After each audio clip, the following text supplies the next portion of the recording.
Bonjour. L'Europe et la France ont annoncé des plans ambitieux pour développer la production d'hydrogène. C'est une bonne nouvelle.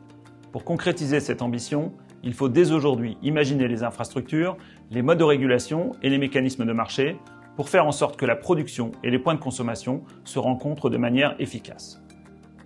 À l'échelle locale comme à la dimension européenne, les écosystèmes de l'hydrogène auront besoin des réseaux. C'est pourquoi GRTgaz, gestionnaire du réseau de transport de gaz en France, membre de France Hydrogène, acteur du comité stratégique de filière, s'engage dans les développements régionaux de l'hydrogène.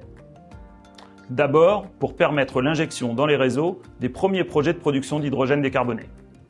Ensuite, pour expérimenter les premières conversions de canalisation gaz vers l'hydrogène qui préfigurent la réalisation d'une dorsale européenne.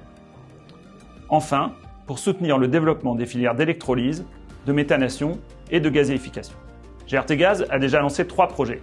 En Île-de-France, le projet Phénix, une plateforme ouverte de recherche et développement pour tester les matériaux et les équipements de réseaux en présence d'hydrogène. En région sud, le démonstrateur industriel Jupiter 1000, un outil qui teste la transformation d'électricité renouvelable via l'électrolyse de l'eau en hydrogène ou méthane de synthèse. En région Grand Est, le projet Mosaïque, un projet de conversion de canalisation de gaz existante pour le transport de l'hydrogène, au service d'un écosystème transfrontalier entre la région Grand Est, la Sarre et le Luxembourg. GRTgaz est impliqué dans les initiatives des régions pour organiser les écosystèmes de l'hydrogène.